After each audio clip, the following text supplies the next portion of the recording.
इतना पढ़ाई करने के बाद ऑर्केस्ट्रा में आपने कैसे सोचा कि मुझे ऑर्केस्ट्रा में डांस करना है? बीकॉम करने के बाद मैं यहाँ नहीं आई हूँ। बीकॉम यहीं पे रह के मैंने किया। तो बीकॉम क्यों, ये तो कोई नौकरी कर लेती और बहुत सारा काम था, आपने ऑर्केस्ट्रा आखिर क्यों चुन लिया? जो लोन घर पे था मेरे, और घर की फैमिली की सिचुएशन बहुत ख़राब हो गई थी, तो उस समय मैंने सोचा यार कम समय में पैसे कमाना है, चाहे जैसे भी आए। है तो ऑर्केस्ट्रा वाली है, उसका मतलब कोई वैल्यू नहीं देते हैं आपको, कैसा कैसे देखती हैं आप? मुझे पहले वैसे ही देखते थे जैसे नॉर्मल लड़कियों को देखा जाता है, अलग नज़रिए से। कहते हैं ना, डोंट जज a book by its cover. वो जैसे ऊपर से दिखते हैं वैसे अंदर से नहीं होते। मम्मी पापा को कब पता चला कि आप ऑर्केस्ट्रा में डांस करती हैं? जब मुंबई से आई थी तब बता कर आई?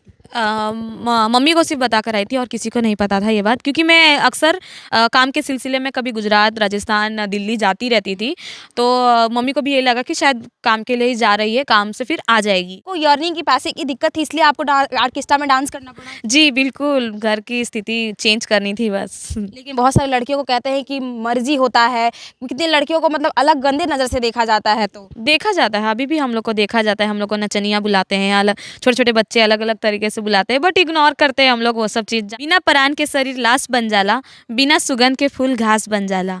धन लुटेला बर्दाश्त हो जाला, धन लुटेला बर्दाश्त हो जाला, लेकिन जेकर प्यार लुटेला नु ओकर तो सर्वनाश हो जाला। सारे स्टेज पे लड़के पैसा फेंकते होंगे, इधर उधर मतलब गंदे नज़र से देखते होंगे, क्या मतलब उस वक्त कैसा लगता होगा आपको? बहुत ख़राब लगता है। कभी कभार तो मैं स्टेज पे रो देती हूँ कि लोग जब ज़्यादा बदतमीज़ी करने लगते हैं। और मेरे साथ भी ऐसा हो चुका है कि गुस्से गुस्से में जब ज़्यादा हाइपर हो जाती हूँ तो मैं मार देती हूँ, क्योंकि इंडिपेंडेंट जगह से हूँ। एमबीए आप कैसे करेंगी, ऑर्केस्ट्रा में डांस करते हुए या फिर? नहीं, मैं ऑर्केस्ट्रा से प्रॉपर गैप ले लूँगी। और अभी तो मॉडलिंग का भी ऑफ़र आ रहा है, आगे भी करना है, एल्बम वगैरह भी करना है, भोजपुरी इंडस्ट्री में काम भी करना है। लेकिन जब एमबीए करूँगी तो ये सब छोड़ दूँगी। ए राजा जी, का रउआ परदेसे में बसल बानी, हमरा रुपया पैसा ना चाही, हमरा सोना चानी भी ना चाही, रउआ हमरा आँखी के सोझा रहे, हमार कुल सिंगार पूरा बा। ए राजा जी, एक तो जाड़ा पाला के दिन बा, अब हमरा से रहल जात नहीं खे। रउआ तो परदेसे में नोट छापता नहीं, ऐसन रुपया पैसा के हम का करें। मुंबई में अच्छा लगता था या फिर बिहार में ज़्यादा अच्छा लग रहा है आपको? बिहार में ज़्यादा अच्छा लगता है, और मुंबई अभी भी जाती तो ऐसा लगता है ना कि स्टूडेंट लाइफ वापस मिलनी। कि आप एक रात का कितना लेती हैं? एक रात का जी प्रोग्राम के लिए जो है मैं लेती हूँ 4 घंटे का सिर्फ 35,000 35,000 रुपीज़। अच्छा, इतना महंगा? अच्छा, पहले कितना लेती थी? पहले स्टार्टिंग में जो है 2500, मतलब 2500 रुपये मेरा पर नाइट पे मैं यहाँ थी। बीकॉम करने वाली लड़की मुंबई से बिहार आई है, बिहार में ऑर्केस्ट्रा का डांस करती है।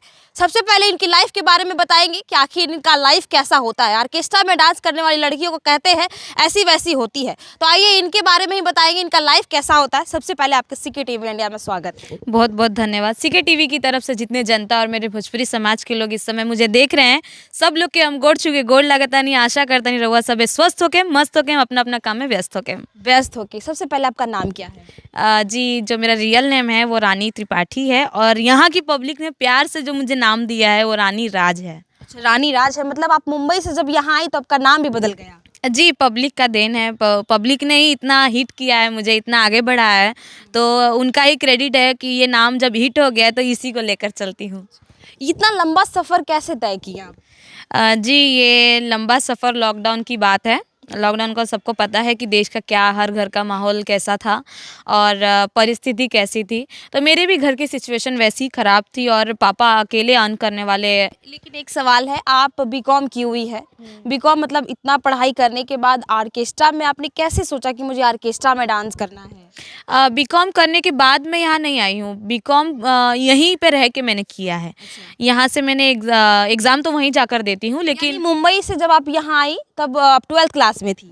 पास कर चुकी थी। अच्छा, 12th पास कर चुकी जी।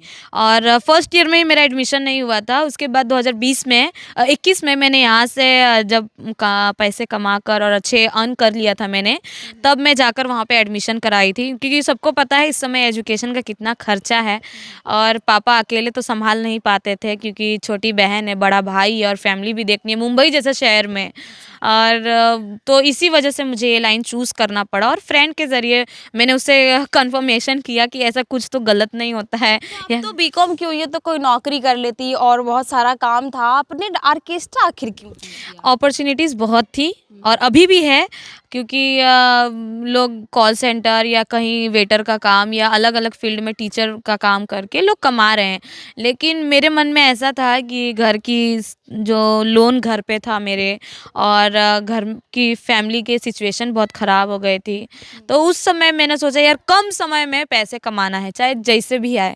तो मेरी फ्रेंड लोग इसमें आ चुकी थी, वो लोग ने मुझे बताया ऐसा-ऐसा काम है और मैं सिर्फ़ देखने आई थी यहाँ। ये भी नहीं है कि मैं जॉब ही करने आई थी और ना प्रोफ़ेशन बनाने आई थी या वायरल होने आई थी। मैं अपनी मजबूरी चाहती थी कि इतना कमाऊँ कि मतलब अपने घर भी देख लूँ और अपनी एजुकेशन भी आगे मतलब कि करूँ। ऑर्केस्ट्रा में डांस करते-करते आप अपना घर भी चला लेती हैं। जी, अभी भी। अच्छा। आप आपके घर वाले मम्मी-पापा सपोर्ट करते हैं? जी नहीं, पहले तो पता ही नहीं था कि मैं ये सब काम करती हूँ और जब पता लगा उसके बाद हुआ थोड़ा खिटपिट, हर फैमिली का ये होता है। तो हुआ कि आप ये क्यों चॉइस किया, अचानक ऐसे क्यों गई ये लाइन में? क्या हम अच्छा काम लोग इतना कुछ ना कुछ करके जी ही रहे हैं, तो आपको वही एक लाइन मिला करने के लिए।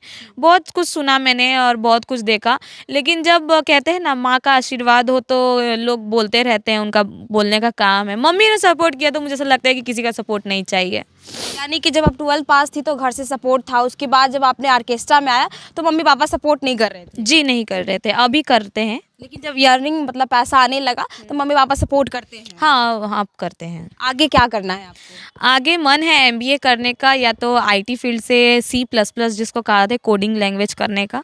अब देखिए जो हो अच्छा हो, एग्ज़ाम दे लूँ। आप कैसे करेंगी? ये ऑर्केस्ट्रा में डांस करते हुए या फिर नहीं, मैं जो है ये ऑर्केस्ट्रा लाइन है 2 से 3 साल में छोड़ने वाली हूँ क्योंकि मुझे आगे कुछ करना है। लाइफ़ टाइम तक नहीं है कि मुझे डांस ही करना है। मुझे इतने में ही नहीं रहना है, मुझे आगे कुछ प्रोफ़ेशन लाइफ़ से बनाना है। ऑर्केस्ट्रा डांस में बहुत सारी लड़कियों को देखिएगा तो लोग गलत नज़र से देखते हैं, गलत कहते हैं तो ऑर्केस्ट्रा वाली है, उसका मतलब कोई वैल्यू नहीं देते हैं। आपको कैसा कैसे देखती हैं आप? मुझे पहले वैसे ही देखते थे जैसे नॉर्मल लड़कियों को देखा जाता है, अलग नज़रिए से कहते हैं ना डोंट जज a book by its cover वो जैसे ऊपर से दिखते हैं वैसे अंदर से नहीं होते हैं। तो लोगों को ये नहीं पता था कि मैं क्या हूँ, क्या नहीं हूँ क्योंकि मैं उतनी वायरल नहीं थी, लोग मेरे बारे में उतना जानते नहीं थे।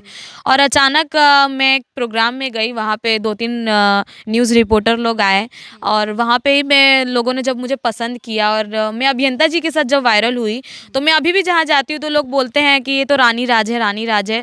तो वहीं पे जो है कॉन्टेक्ट हुआ तो उन्होंने कहा कि आप हम लोग को इंटरव्यू दीजिए 2-3।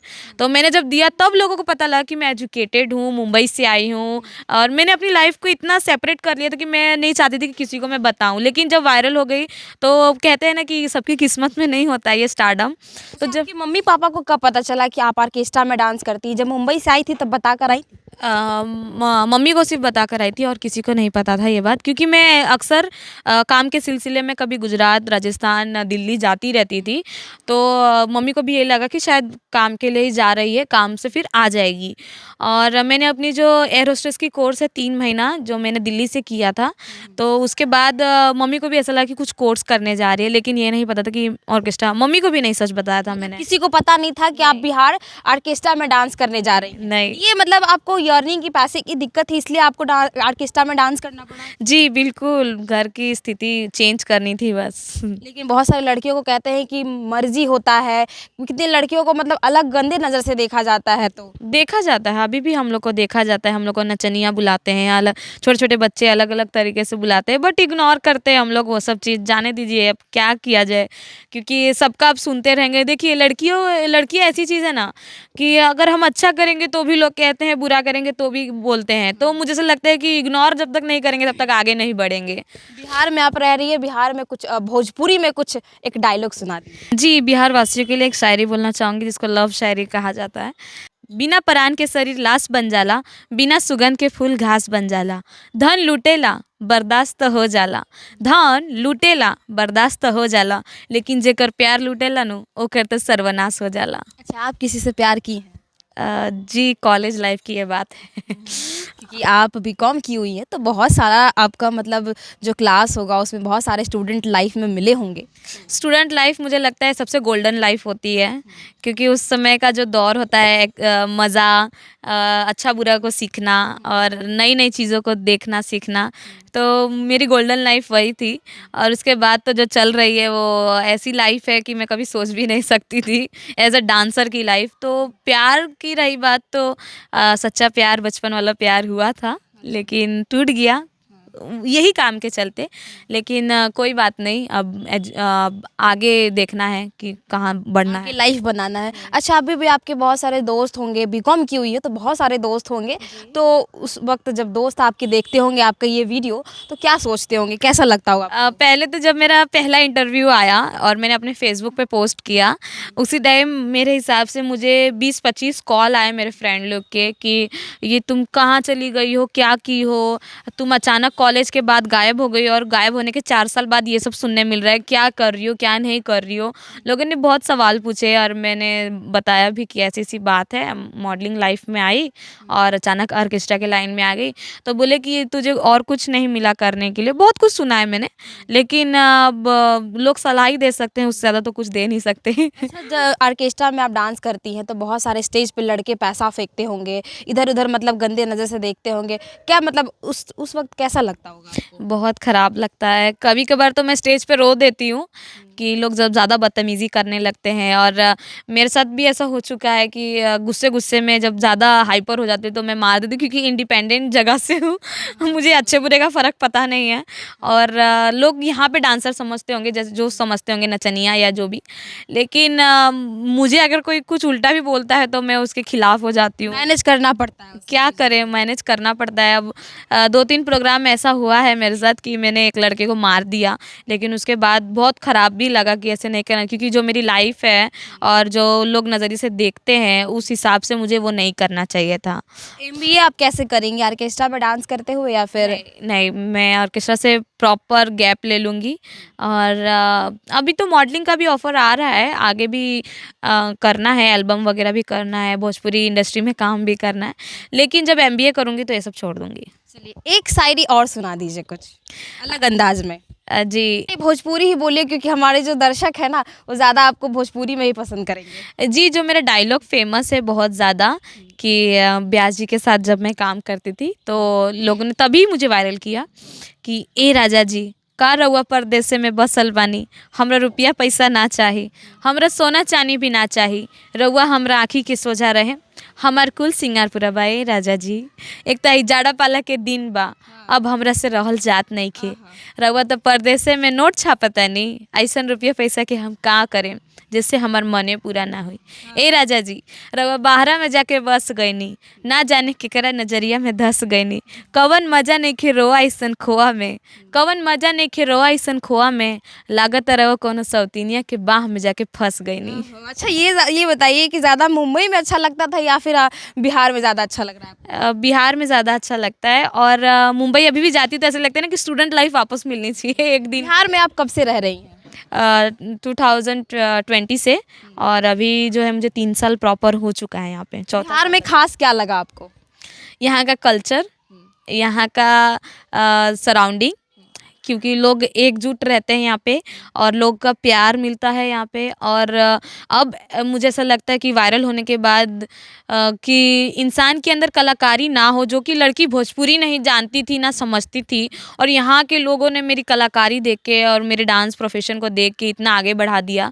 तो मुझे ऐसा लगता है मुंबई में मेरे अगर 70 साल भी बीत जाते तो मुझे लोग इतना आगे नहीं बढ़ा पाते। अच्छा, लास्ट में जाते जाते ये बता दीजिए दर्शकों को कि आप एक रात का कितना लेती हैं? एक रात का मान नहीं, लीजिए अगर कोई आपको बुलाना चाहे तो वो जान जाएंगे वीडियो में ही कि आप कितना लेती है तो आपको कॉल कर लेंगे। जी, प्रोग्राम के लिए जो है मैं लेती हूँ 4 घंटे का सिर्फ 35,000 35,000 रुपीज़। अच्छा, इतना महंगा।